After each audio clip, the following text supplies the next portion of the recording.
السلام عليكم ورحمة الله وبركاته. صاحبي يا لسكو الرما مفيعنتين رمضان وناكسن رمضان تيدا إلهي بشبشين وقارسيو ما أنت رمضان وصدح ويان ما شاء الله horta in Ramadan toosoo noqono waxa weeye halkan iminkaan joogo magaalada Djibouti gaar ahaan xaafadan waxa la yiraahdaa Lota village baa la yiraahdaa waxa weeyaan eegan oo dhan deer xaggaas oo laga soo galay leedahay anu gurigan deganahay halkaas weeyaan sida intu se gurigan deganahay waa halkaas guriga cad weeyaan dheer ayaan deganahay weeyaan ma sha Allah meeshan oo dhan guriga degan waxa weeyaan halkaas ay geed ku leedahay laga soo galo sidoo kale xagga damana mid laga baxay leedahay ilaayo mid baa geed baa ku soo wareegsan halkeena waxa loogu talagalay in la fariisto lagu nasto waxa weeye waa Ramadan saacadu waa ilaa 4 barkii galabnimo waxa weeye waan iska soo tukanay masaajid xagga dambe ku yaala ayaan ku soo tukanay ma sha Allah meeshan waa bis waxa weeye in badan ayaan wareegaalaysanay kulba meel mareynay markaa waxaan jeclaystay maanta bal inaan idila chat gareeyo idila sheekaysto sidoo kale waxa weeye maalin dhawaad Hargeysa wax runtii aad u mucjisa baa ka dhacay dabka weynaa suuqa magaalada Hargeysa qabsaday runtii aad baan ugu murugoonay wallahi billahi wax aad u murugo badan bay hayd dadka dan yarta ee masaakiinta waxay u qutal daruurigooda halka kala soo baxayay maalinlaha u shaqaysanayay waxay mahalkada weyn ku dhacday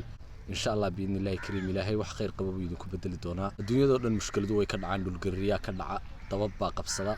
waxa weeye fatahaada dhaca laakiin inaga toogu si murugada badan waxay marka horeba dadkeenu abaaray ku jireen waxa weeye sixir barar baa jiray maciishadu way iska adkayd haddana waxa weeye tan baa inoo sii raacday insha Allah biidnillahi kariim waxaan rajaynaynaa in ilaahay wax khayr qabo ugu bedelo oo soo ducaynayna waa bil Ramadan waa maalmo khayr ka laha taas waa taas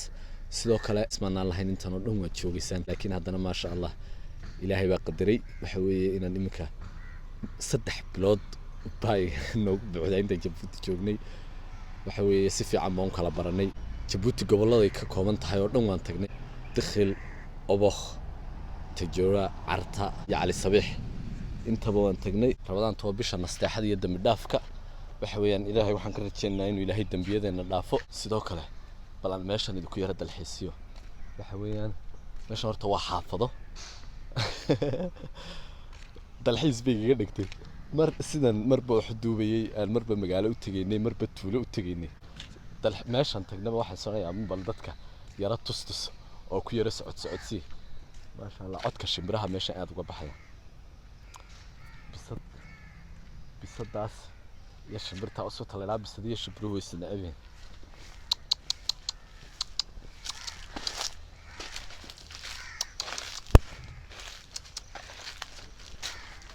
كاره عرنا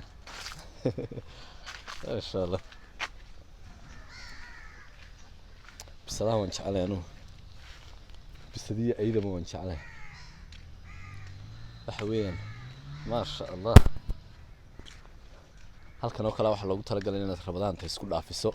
هذا تسجيل رصعته إسكت تصبيح سته شو يرد تجن تسجيل قالته بحوين مدري مسيد به أحد كسيادة أيضا كيسور دوادي sidoo kale waxa muuqaalka igu helinay saaxiibkii Cabdisamad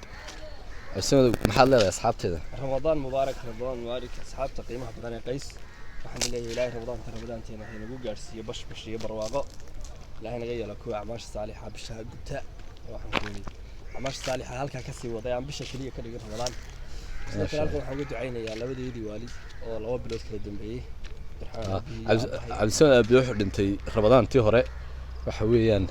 waliba 10kii hore u dhintay Allah u naxariisto aabaayna 2 bilood oo kaliya ka sii horeeyay wallahi runtii anagoo dhan murugeen ugu reebtay qalbigayga ilaahay u naxariisto waalidiintay iyo dhammaan intana daawan doontay waalidiintood dhinteen Allah u naxariisto iyo ummadda islaamka meeshan waa khatarba halkan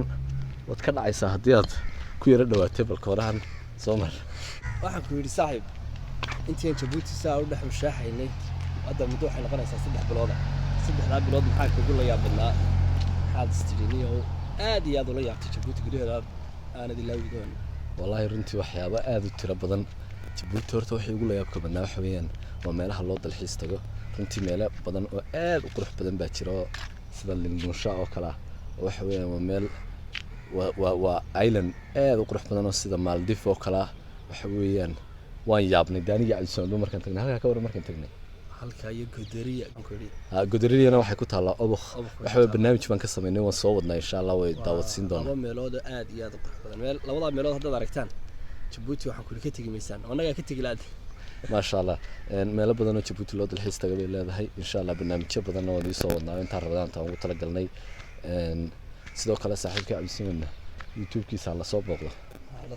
Mawel channel لكن هو بس كده ورت قعدت ما شاء الله وياه ما شاء الله وين بكسدي waxa weeyaan waa taas أنا دللي بس أنا سألني rabadaanta aad looma socdo oo haraad baad u dhimanaysaa hadii kale horta gacanteedii waa taas waxa weeyaan ma sha Allah laba birood baa la galiyay halkan labada farood laga galiyay labadii birood bay imka waa laga saaray waxa weeyaan tii ugu dambeysay maanta laga saaray ma sha Allah waxa weeyaan hadda waa shaqeyn karaya waa dhaqdhaqaaqaysaa waxa weeyaan feertama karaysaa hadda ninkii gaariga lagu riday ninkan oo ahaa maalin walba wuxuu dhahay gaariga lagu riday taasi wax ilaahay qadaray bay ahayd qadarka rabbi lama baajin karo waa run aniga iyo fartaasaan la alaladay ilaa anta safarada ku jiray caadi bay noqotay waxa ku yiri inta in ka badan baa ilaahay nagaga hayay waxa weeyaan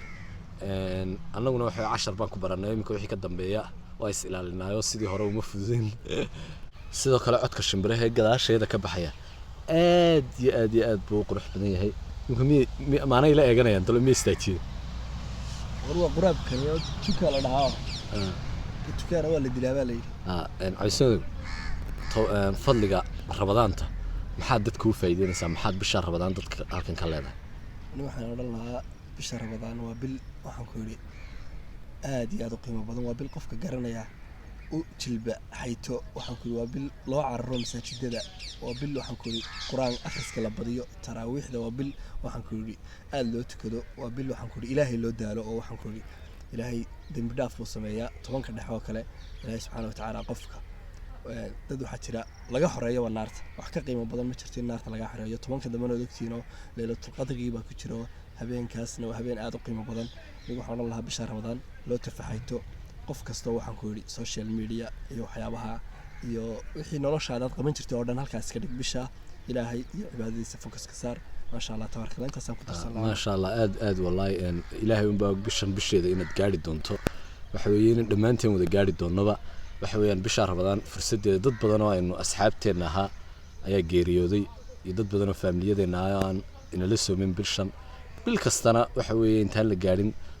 safar loogu wada jiraa sidoo kale waxa weeyaan waxaan u tacsiyeenayaa familkii uu ka baxay saaxiibkii Fawzi Mooto Allah u naxariisto jannatul firdawsna ha geeyo rabadaanta waxa weeye wuxuu niyadda ku hayay inuu la soomi doono laakiin waxa weeye tii Allah ka soo horeysay sidaas baana loo wada socdaa waxa weeyaan ilaahay